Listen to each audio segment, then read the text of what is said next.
चलिए, तो आप सभी का बहुत बहुत स्वागत है सीयूटी कॉन्सेप्ट में। और आज थोड़ा सा लेट हो गया क्योंकि मैं खाना खा रहा था, तो खाना खा के क्लास थोड़ा सा लेट हो गया। आप सभी का मैं सोच लिया था कि आज खाना खा लेता हूं, फिर मैं आप लोग का क्लास लूँगा, इसीलिए थोड़ा सा लेट हो गया। तो आप लोग समझ सकते हो, है ना, क्योंकि क्लास लेने के बाद मैं खाना खाता हूं तो काफ़ी ज़्यादा लेट हो जाती है। ऐसा मेरी मम्मी कहती है कि खाना पहले खा लिया करो। खैर, आप सभी का बहुत बहुत स्वागत है। आप सभी लोग आइए और आज के सेशन को एंजॉय कीजिए। और लाजवाब सवाल आपके सामने हम लोग लेकर आए हैं, लाजवाब सवाल है सब, तो आ जाइए सभी लोग। चल, मैं देख पा रहा हूं, सब लोग आ जाइए। और एक बार मैं सबका नाम ले लूंगा, फिर क्लास को आरंभ करूंगा, है ना। इसके अलावा जान लीजिए, हम लोग CUET, UG, CUET PG, NCET, BEd इन सभी की तैयारी करवाते हैं। तो ये फीस है।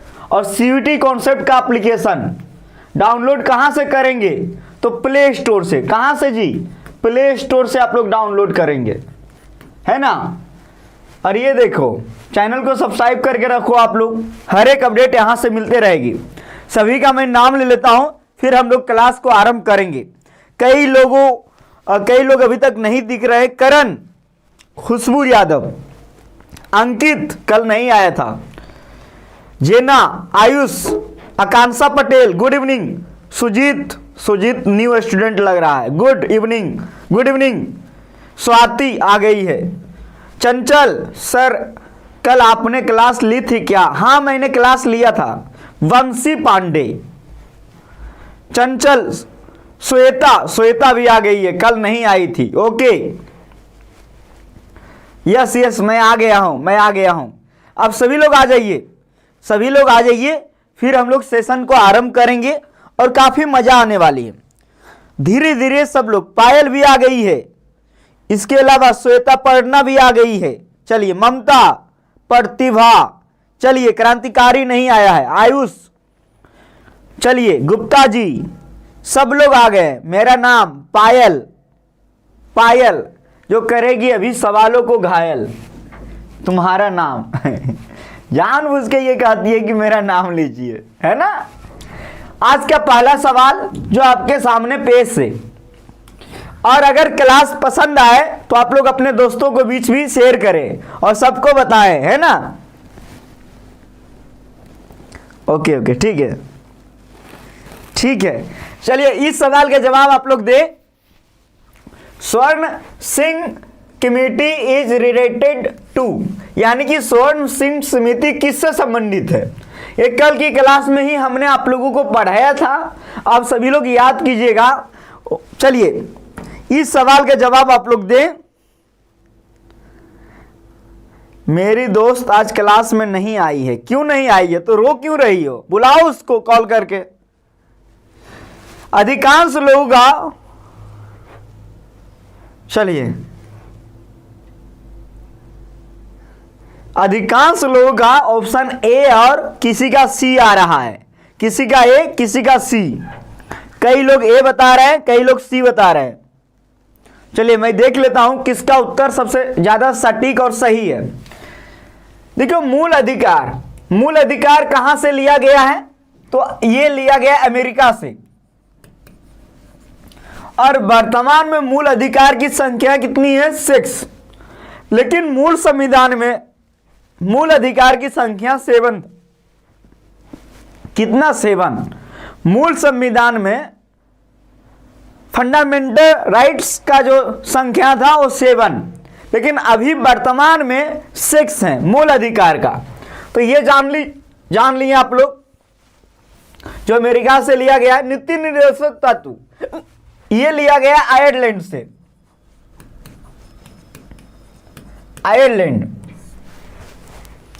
और आयरलैंड से लिया गया है।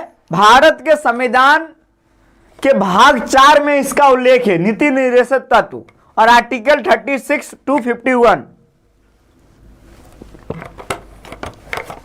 आर्टिकल चलिए, आज जो है नोटिफिकेशन नहीं मिला है एप्लीकेशन पे, टेलीग्राम पे, इसीलिए कुछ लोग नहीं आया है। चैनल को सब्सक्राइब करके रखिए, ठीक है। अब देखो, भाग 4 और आर्टिकल अनुच्छेद 36 to 51 और मौलिक अधिकार भाग 2 और आर्टिकल 12 से 35। अब मूल कर्तव्य जो लिया गया है, ये लिया गया रसिया से। कहां से? रसिया से। अब मूल कर्तव्य संविधान के पार्ट 4 में है और इसके अलावा अनुच्छेद 51 के ए, इसके अलावा मूल अधिकार या मूल कर्तव्य दोनों में। तो जिसका भी उत्तर आया ऑप्शन नंबर सी एकदम सही है। हमने आप लोगों को पढ़ाया कि 42वां संविधान संशोधन 1976 में जो हुआ, इस संशोधन के तहत भारतीय संविधान में मौलिक कर्तव्य यानी कि फंडामेंटल ड्यूटीज को ऐड किया गया और उस समय इसकी संख्या कितना था? 10। बाद में 11 हो गया। अब कितना है? अब 11 और मूल संख्या 10। अब मौलिक कर्तव्य को जान लीजिए आप लोग। मौलिक कर्तव्य, एक समिति बना था, उस समिति का नाम था डॉक्टर स्वर्ण सिंह समिति। डॉक्टर स्वर्ण सिंह समिति के अनुशंसा पे मौलिक कर्तव्य को भारतीय संविधान में ऐड किया गया था। तो ऑप्शन नंबर सी, कई लोगों का ए आया था। अब बताओ किसका किसका सही उत्तर आया है? ओके, कोई बात नहीं, बताइए आप लोग किसका किसका सही उत्तर आया ऑप्शन नंबर सी। देखो, आप लोग को मैं बताया था कि मेरा पहला मूवी कौन सा है जो मैं सिनेमा हॉल में देखने गया। आप लोग बताइए एक बार कमेंट में, याद रखते हैं कि नहीं? अभी मैं आप लोग को देखूं, आप लोग याद रखते हो कि नहीं?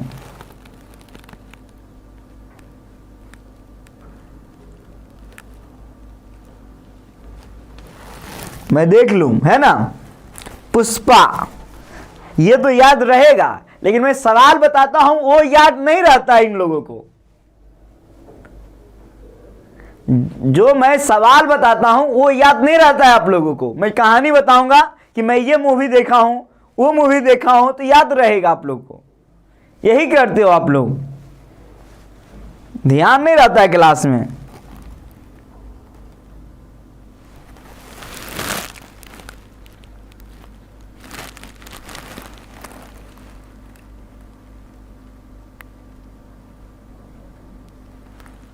है कोई? बताइए सर, मैं कल के क्लास में नहीं था। कोई बात नहीं। तो आज पुष्पा 2 मूवी आया है। और मैं पुष्पा 2 मूवी आज रात में देखने जाऊंगा। आज मेरा शो है 11:30 बजे से, तो मैं 11:30 बजे मैं चलूंगा। विकास सर को भी लेके, राकेश सर, सब लोग चलेंगे आज। तो आज हम लोग मूवी देखने जाएंगे पुष्पा 2। आज ही आया है। 1 मैं देखा हूँ और ये मेरा नंबर 4 या नंबर 5 पे मूवी होगा जो मैं देखूंगा सिनेमा हॉल में। मैं ज़्यादा मूवी नहीं देखता हूँ, लेकिन पुष्पा 1 देखा ना, तो उसमें एक डायलॉग बहुत फेमस हुआ, साला झुकेगा नहीं। अब इसमें हो सकता है एक डायलॉग आए कि हम पढ़ाई करेंगे है ना?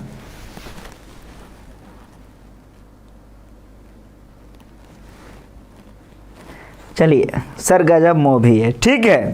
तो आज मैं रात वाला शो है, अभी मैं क्लास लूंगा।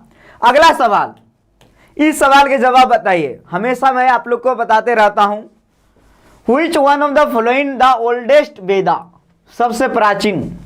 ये तो आप लोग को बताना चाहिए। सामवेद, म्यूजिक, संगीत का जनक। अथर्ववेद, सबसे लेटेस्ट यानी सबसे नया। ऋग्वेद, सबसे ओल्डेस्ट, सबसे प्राचीन। यजुर्वेद, प्रोज और पोएट्री वाला वेद।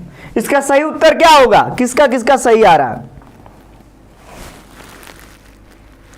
जेपी आया है। अरे जेपी बहुत दिन के बाद, ये हमारे मुंगेर से है जेपी जिसका आईडी है। इसका नाम क्या था मैं भूल रहा हूं। कैसे हो जी आप, पुराने स्टूडेंट लग रही है।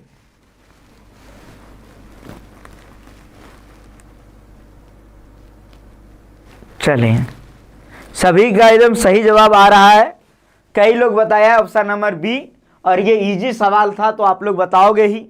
वेदांग की संख्या 6 है, वेद की संख्या 4। एक सवाल मैं पूछूं, सबसे बड़ा महाकाव्य कौन है? सबसे बड़ा महाकाव्य बताइए आप लोग। सबसे बड़ा महाकाव्य आप सब जानते होंगे, महाभारत। महाभारत के लेखक कौन है? वेद व्यास। महाभारत के लेखक वेद व्यास। और महाभारत का पुराना नाम ये बताइए आप लोग।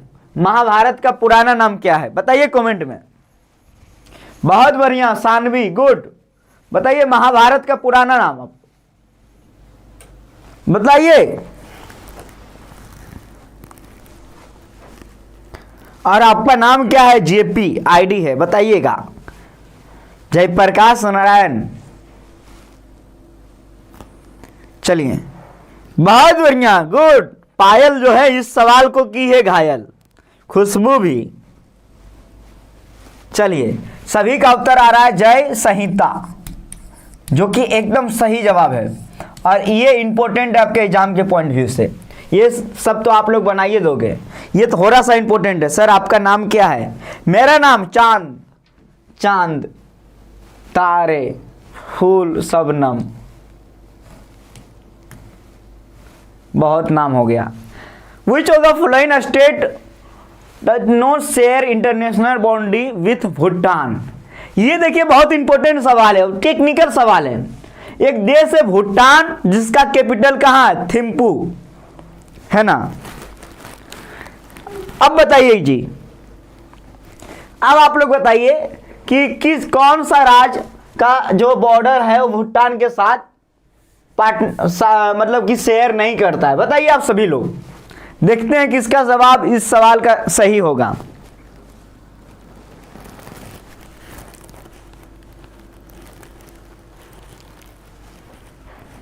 आपका नाम अतुल है क्या?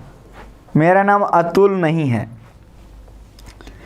इस सवाल का जवाब दें तो सबसे पहले मैं बताऊं आप लोग, अगर आप इंडिया का मैप देखोगे तो इंडिया का मैं मैप बनाना चाहता हूं, ठीक है। ये बना दिया, ये लिखा हुआ है। इधर क्या है? नेपाल, और इधर क्या है? भूटान। फिर इस प्रकार, ठीक है, इस प्रकार इंडिया का मैप है।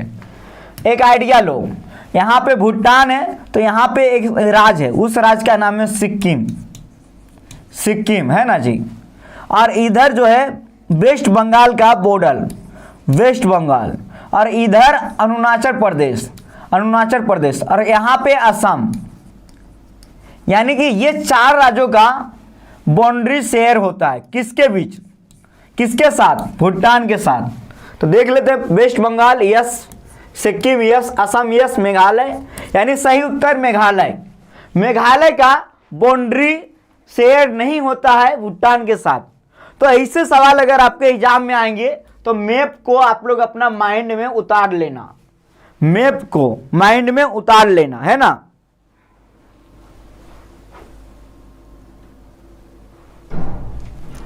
चलिए ठीक है, आई हो आई हो दादा, है ना।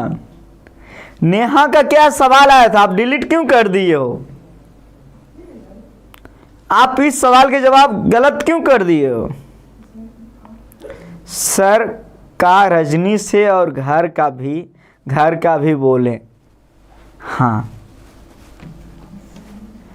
चलिए, काहे आपने कमेंट डिलीट कर दिया बताइए।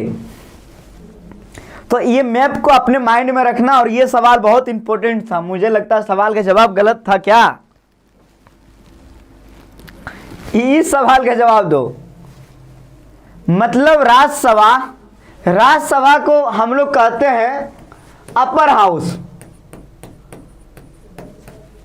पहला।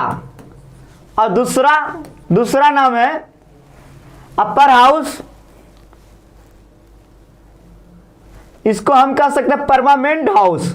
परमानेंट हाउस इसी का नाम है। किसका नाम? राज्यसभा का। तो राज्यसभा का पदेन सभापति कौन होता है? इस सवाल का जवाब बताइए आप लोग, सभी का उत्तर आना चाहिए।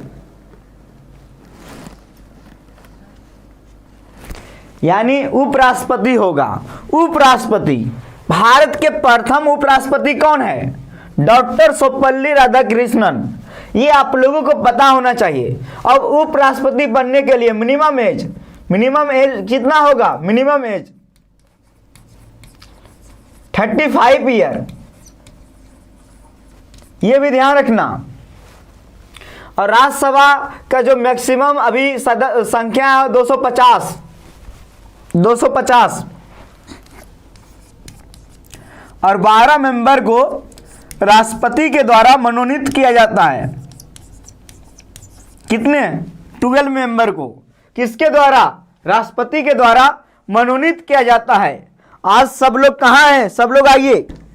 आज कुछ लोग कम दिख रहा है, कोई बात नहीं, बाद में क्लासेस को देखेगा।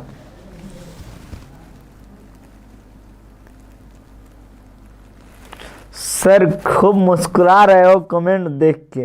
कमेंट ही ऐसा ऐसा करोगे तो मैं क्या करूंगा? सर इन लोग कमेंट में बात कर रहा है बस। ये लोग कमेंट आपस में बात करता है, नहीं बात करता है कि सेटिंग करता है? पता नहीं, जो भी करता है। अच्छा, जवाब नहीं दे रहा है, बात करता है। इन लोग को ब्लॉक होना है। नहीं, पढ़ाई कीजिए आप लोग। सूरज सर ने अभी मुझे अपडेट दे के गया है कि आप लोग बात करते हो कमेंट में।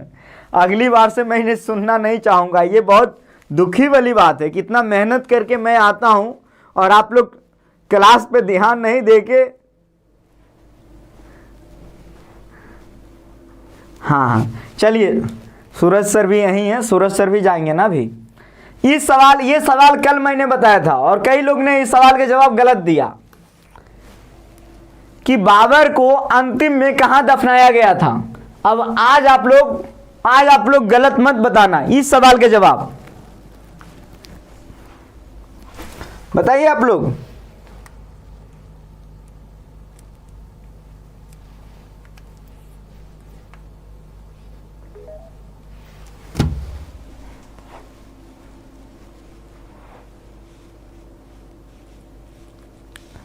मैं स्टेटस लगाया हूँ, आप लोग देखे होंगे। जो मेरा स्टेटस आप लोग नहीं देखते हैं, जो लोग देखते होंगे उनको पता होगा। आज मैंने लगाया है टीम मेंबर का फोटो। सब लोग कह रहा है सबसे तगड़ी टीम है सीयूटी कॉन्सेप्ट का। सभी का उत्तर अब आना शुरू हुआ है। ऑप्शन नंबर 1, अगर आप लोग ये बता दोगे काबुल किस नदी के किनारे बसा हुआ है तो मैं आप लोग को जानूंगा कि हाँ आप लोग पढ़ाई करते हो, है ना। सबसे पहले आगरा में दफनाया गया था और अंतिम रूप से काबुल में। तो मैंने कल एक सवाल आप लोग को बताया था जो इम्पोर्टेंट है। बाबर ने एक किताब लिखा, यानी अपनी आत्मकथा, उसका नाम है बाबरनामा। किस भाषा में? तुर्की भाषा में। ये बहुत इंपॉर्टेंट है। क्यों? क्योंकि उस समय मुगल साम्राज्य का राजकीय भाषा था फारसी, लेकिन इन्होंने अपना किताब लिखा तुर्की भाषा में, इसीलिए ये बहुत इंपॉर्टेंट है और ऐसे सवाल एग्जाम में आते हैं। बहुत बढ़िया, गुड। कई लोग सही बता रहा है। नदी का नाम भी काबुल ही है। काबुल शहर काबुल नदी के किनारे बसा हुआ है। बहुत बढ़िया। और अफगानिस्तान का कैपिटल है, अफगानिस्तान का कैपिटल है ना जी, ध्यान रखिएगा आप लोग।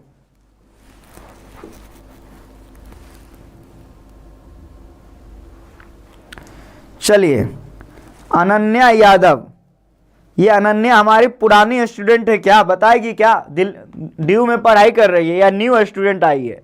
एक अनन्या जो है ड्यू में पढ़ाई कर रही है, 2022 में तैयारी की थी हमसे, 22 या 23 याद नहीं आ रहा है। अब हम आगे बढ़ते हैं। अगला सवाल ये है आप लोगों का होमवर्क। अभी और सवाल है। आज मैं बीच में होमवर्क लेके आया हूं ताकि बहुत स्टूडेंट है जो लास्ट में क्लास देखते हैं, लास्ट तक नहीं देखते हैं, तो उनको लगता है कि होमवर्क नहीं मिला। ये होमवर्क है अभिलेख के बारे में, तो पूरा अभिलेख का डिटेल आप लोग को बताना है। होमवर्क इसका फोटो आप लोग ले लो, सब लोग होमवर्क बनाएगा। मनीष, चंचल, होमवर्क कहां सेंड करना है? कमेंट सेक्शन में बताइए आप सभी लोग। चलिए बहुत बढ़िया, गुड। हाँ, हम आपका स्टेटस देखे हैं। हाँ, अंकित मेरा स्टेटस देखा होगा। जो लोग हमारे कोर्स में ऐड होता है, कई ऐसे लोग होते हैं जो गूगल पे करते हैं, नहीं तो गूगल पे जो करते हैं ना, उनको संभवतः मेरा मोबाइल नंबर मिल जाता है या फिर QR कोड। ज़्यादा परेशानी आती है तब, है ना। ओके, अब मैं आगे बढ़ता हूं। ये सवाल है, अगला सवाल। Which country share a long border with India. जब ये सवाल कल आया था तो मैंने आप लोग को बताया था कि मैं एक नदी के बारे में बताऊंगा, आप लोग समझिएगा, ठीक है। जैसे एक नदी है, उस नदी का नाम है भागीरथी। क्या है? भागीरथी। और एक नदी है, उस नदी का नाम है अलकनंदा। अलकनंदा। इधर से अलकनंदा की धारा आती है और इधर से भागीरथी की धारा आती है और मिल जाती है। कहाँ मिलती है? देवप्रयाग में। देवप्रयाग में, ये स्थान का नाम है। और यहाँ से जो नदी बनती है, उस नदी का नाम है गंगा नदी। गंगा नदी। तो ये आप जान लीजिए, जो मैं अभी बताने वाला हूं, ये बहुत इंपॉर्टेंट है, ठीक है, जानिए। तो भागीरथी की धारा और अलकनंदा की धारा कहाँ मिलती है? देवप्रयाग में। और यहां से गंगा नदी नाम हो जाता है। गंगा नदी गंगोत्री से निकलती है ना। इधर से एक नदी आती है और इस नदी का नाम है यमुना नदी। यमुना नदी। कौन सा नदी? यमुना नदी। और यहाँ पे मान लो दिल्ली है, मथुरा है, आगरा है, ये सब किस नदी के किनारे बसा हुआ है? तो यमुना नदी के किनारे, ठीक। और यहाँ पे इलाहाबाद में आके मिल जाती है गंगा से, ठीक है।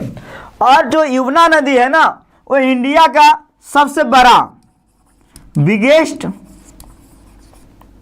हेल्पिंग रिवर ऑफ इंडिया, यानी कि भारत की सबसे बड़ी सहायक नदी है। किसका? गंगा का। कौन नदी है? यमुना, ठीक है। अब समझ में आ गया?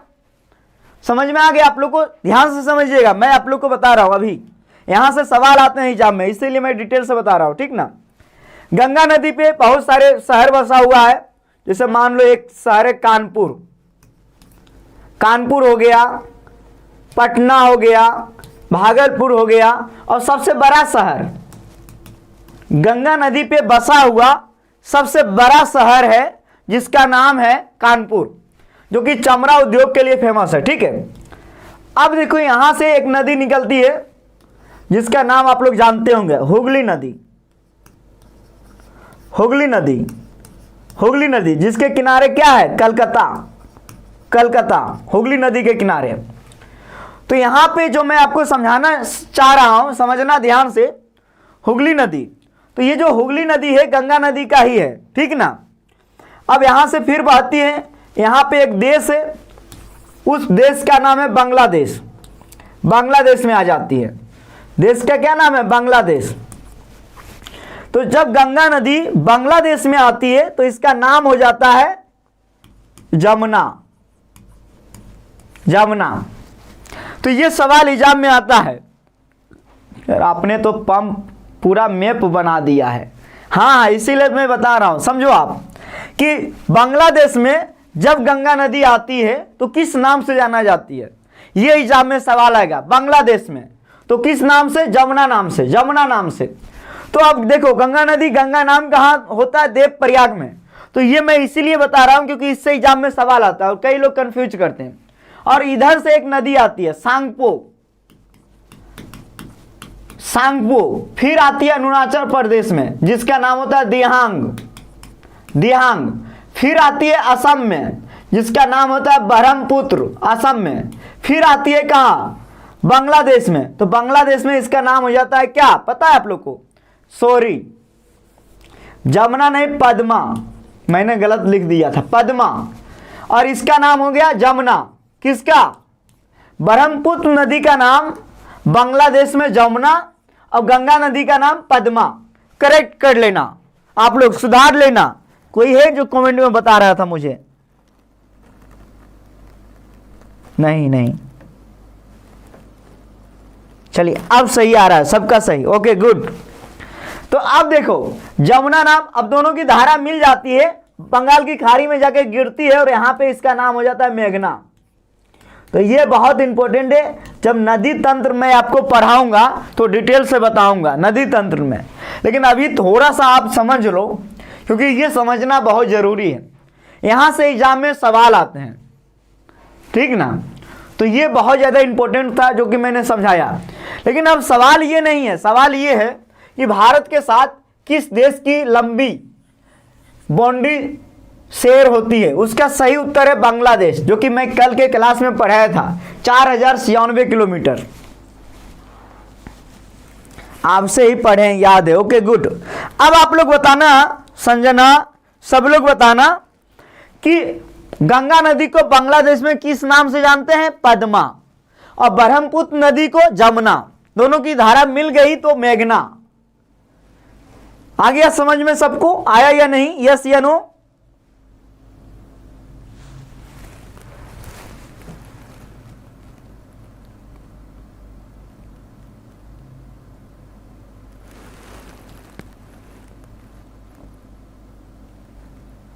चले एक बार फिर से मैं अगली क्लास में, अगला क्लास में यानी कल की क्लास में गंगा नदी और ब्रह्मपुत्र नदी को मैं पढ़ाऊंगा। कौन कौन नदी को पढ़ाऊंगा, गंगा नदी और ब्रह्मपुत्र नदी को पढ़ाऊंगा।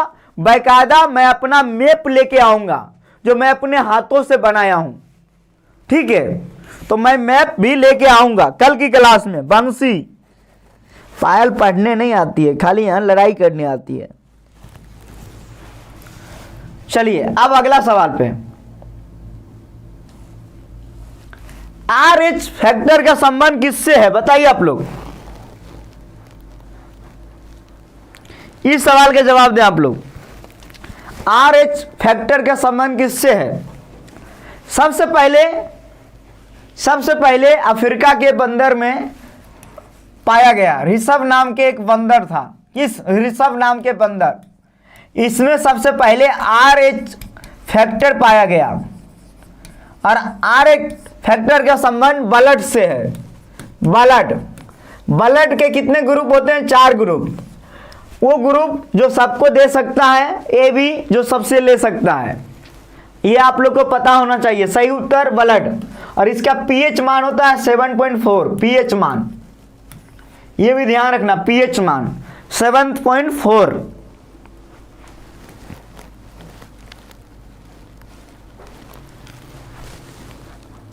जी सर मेरा O+ है। अरे वाह, जो देखो O+ वालों सबको दे सकता है, सर्वदाता। और AB- वाले सर्वग्राही, यानी सबसे ले सकता है। और हमारा AB- है। चलिए O+ है, ओके। तो आप लोग अपना बताओ मत कमेंट में। अब मैं आगे बढ़ता हूं, अगला सवाल।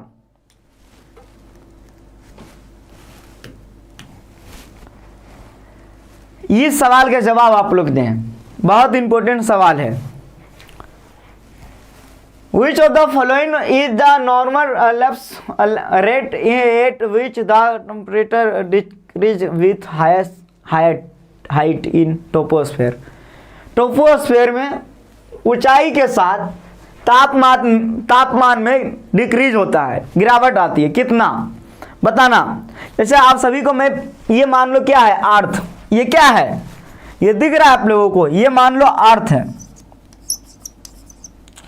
और आप सभी को पता है पोल से कितना, 10 किलोमीटर, और भूमध्य रेखा से 18 किलोमीटर की ऊंचाई को हम लोग क्या कहते हैं?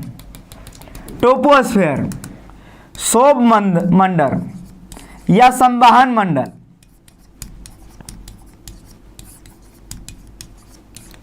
ये ध्यान रखना आप लोग, ठीक है। और इसी मंडल में सभी प्रकार की वायुमंडलीय घटनाएं होती है, बादल बनना, बरसात होना, सब टोपोस्फेयर में।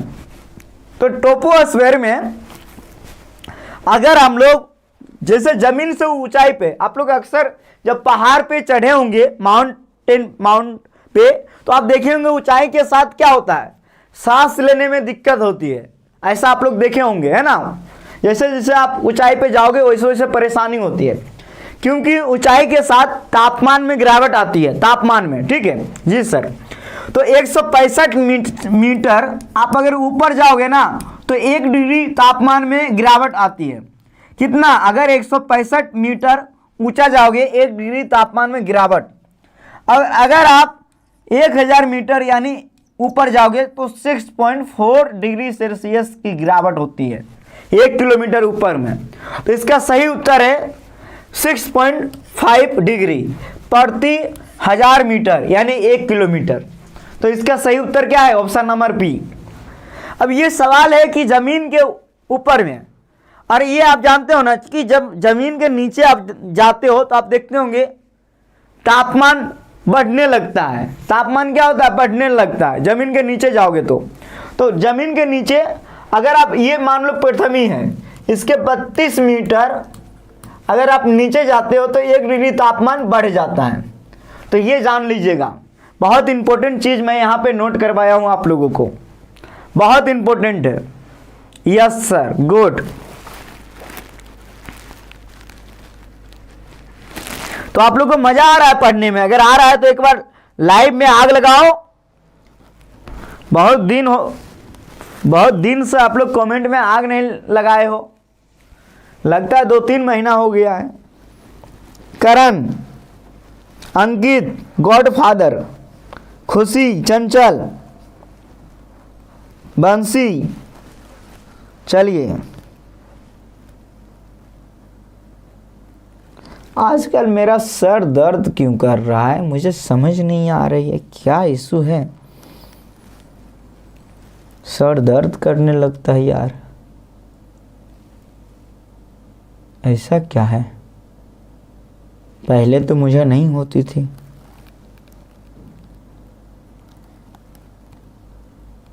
आप सो कम रहे हैं।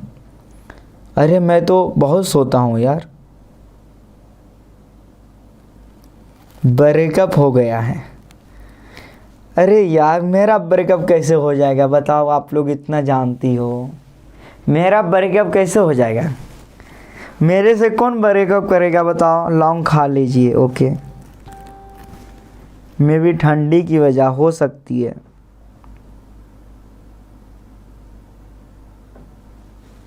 हो सकता है मेरे से जो ब्रेकअप करेगी वो पछताएगी ना जी।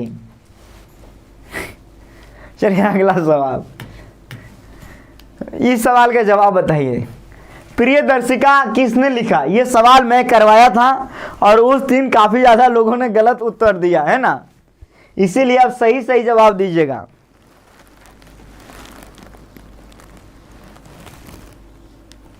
चलिए इस सवाल के जवाब दें।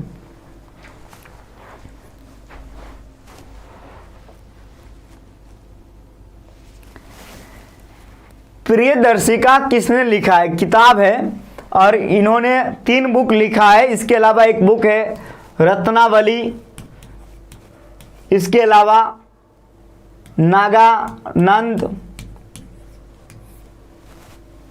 ये भी मैंने बताया था, और एक प्रियदर्शिका। ये तीनों किताब किसने लिखा है? तो आप सभी लोग जानते हो, हर्षवर्धन।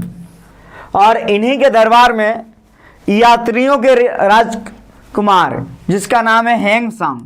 क्या नाम है? हैंगसांग। यात्रियों के राजकुमार क्या नाम है जी? हैंगसांग। ये इसी के दरबार में आए थे। और बाणभट्ट जो कवि हैं, ये कवि इसी के दरबारी कवि थे। दरबारी कवि किसके? हर्षवर्धन के। कौन?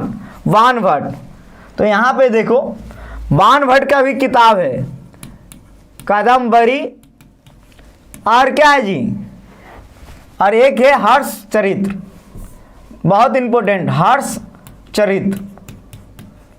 ये 2 किताब है एकदम इंपॉर्टेंट, ध्यान रखना आप लोग, है ना। चलिए आप सभी लोग एकदम, अरे सब लोग एकदम आग लगा रहा है कमेंट में।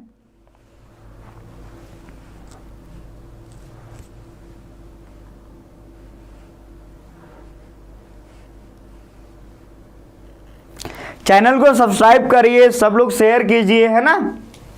अब आगे बढ़ते हैं, अगला सवाल, who is known as grand old man of India. ये तो बहुत इजी है भाई, अगर इस सवाल के जवाब आप लोग नहीं बताओगे तो किसका बताओगे। आपको जितना मैं पढ़ा रहा हूं ना पेड कोर्स में यूट्यूब पे जीके जीएस, उससे ज़्यादा मत पढ़ो, काफ़ी पढ़ा रहा हूं।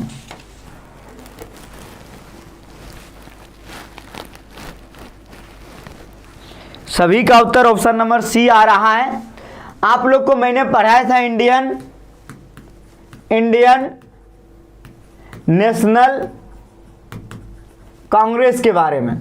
मैंने बताया इनका सेकेंड कॉन्फ्रेंस समिट 1886 में हुआ था कलकत्ता में, और इस समिट का जो प्रेसिडेंट चुने गए थे दादा भाई नौरोजी, प्रेसिडेंट दादा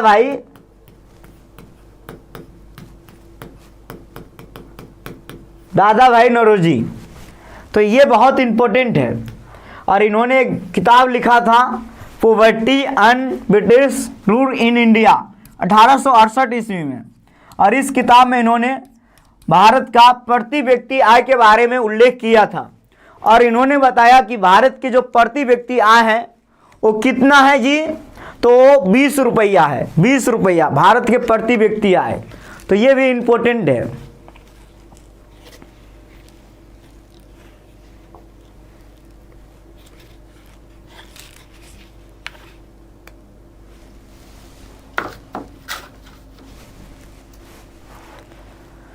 तो आज का सेशन यहीं तक, इसके अलावा होमवर्क, ये होमवर्क है आपका, सब लोग होमवर्क बनाएगा। ये आपका अभिलेख वाला टॉपिक होमवर्क है, और आज मैं अब जाऊंगा कुछ देर के बाद मूवी देखने के लिए पुष्पा 2, तो फिर शेयर मैं करूंगा आप लोगों को कल कि कैसा लगा review.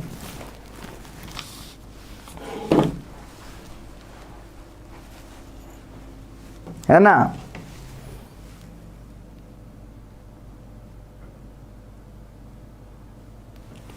Thank you sir, welcome welcome. और आप लोग बताओ तैयारी कर रहे हो ना, आप लोग किस किस यूनिवर्सिटी को टारगेट कर रहे हो, टेस्ट पेपर क्या क्या चुनना है, सबका सही से तैयारी कर रहे हो। क्लास का पीडीएफ नहीं मिलता है चंचल, क्लास का नोट्स बनाइए आप लोग, बताइए आप लोग।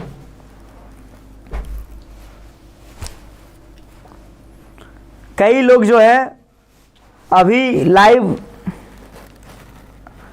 बाद में लेट से जुड़ा है।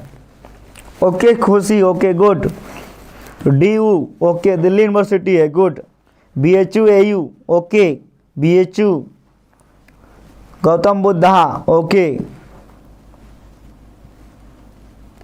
खुशबू BHU, सर मेरा डीम यूनिवर्सिटी अगर आपका आशीर्वाद रहा तो BHU है, ओके। करण BHU, बहुत बढ़िया, गुड।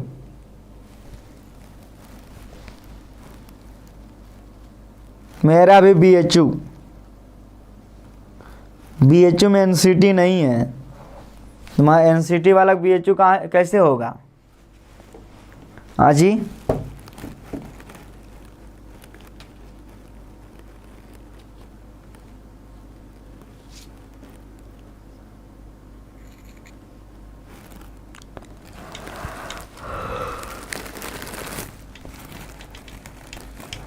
ओके। BHU में BA सोशल साइंस, गुड।